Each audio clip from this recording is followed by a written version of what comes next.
बूढ़े भिखारी की अनोखी कहानी।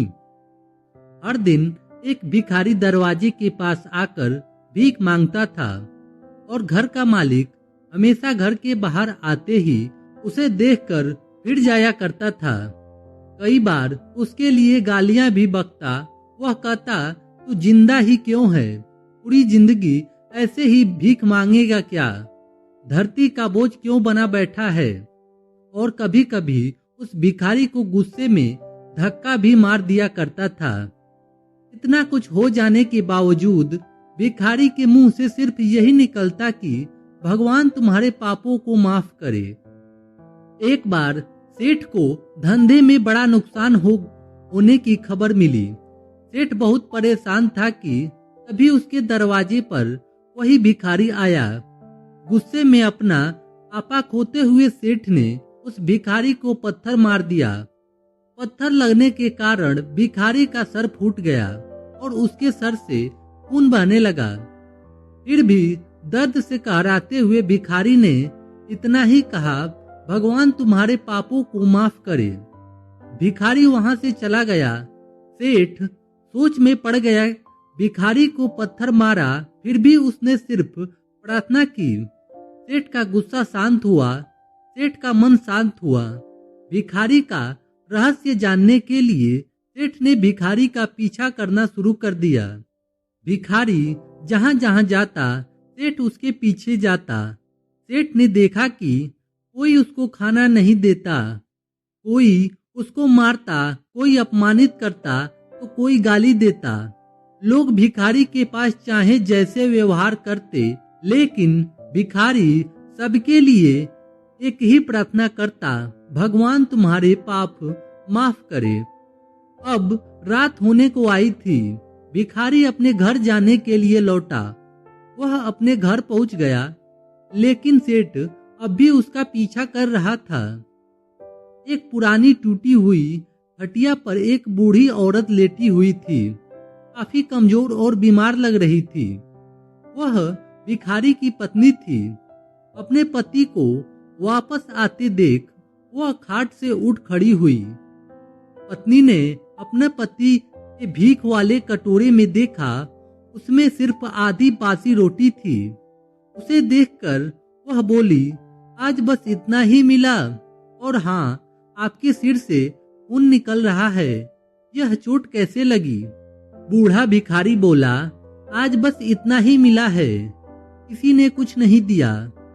सबने गालियां दी और एक ने पत्थर भी फेंक के मारा, इसलिए मेरा सर फट गया।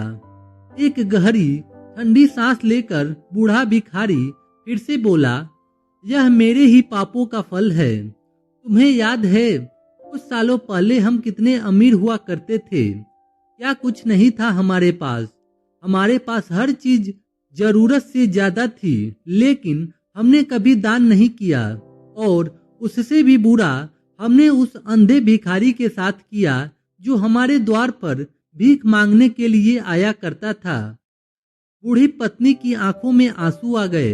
वह बोली, हाँ, हम उस बेचारे अंधे के साथ बुरा करते थे, उसका अपमान करते थे, उसे खाने के लिए रोटी की जगह कागज दिया करते थे, उसका मजाक उड़ाया करते थे और कभी कभी मारा भी करते थे। एक बार मैंने उसके मुंह पर मिट्टी भी फेंकी थी और वह हमेशा दुखी होकर यही कहता कि भगवान तुम्हारे किए की सजा तुम्हें देंगे, भगवान तुम्हारे पापों की सजा जरूर देंगे। उसका श्राप सच हुआ और हम इस दुख भरी जिंदगी में आ गए। भिखारी बोला, उसका श्राप सच हुआ, इसलिए मैं किसी को बद्दुआ नहीं देता, चाहे कोई मेरे साथ कैसा भी बर्ताव करे। मैं हमेशा उसके लिए प्रार्थना करता हूँ।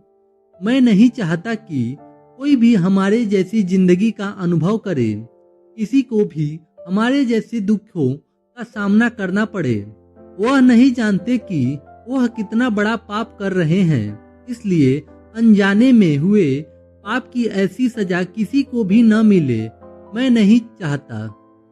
सेठ वहीं पर छुपकर यह सारी बातें सुन रहा था। अब उसे सब कुछ समझ में आ गया था।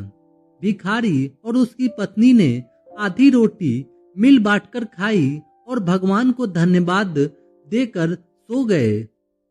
अगले दिन भिखारी फिर से भीख मांगने गया। सेठ के घर के पास जाते ही सेठ ने पहले से गरम रोटियां उसके लिए निकाल कर रखी थी। उसे देते हुए सेठ विनम्रता से बोला, माफ कर दीजिए बाबा, मुझसे बहुत बड़ी गलती हो गई।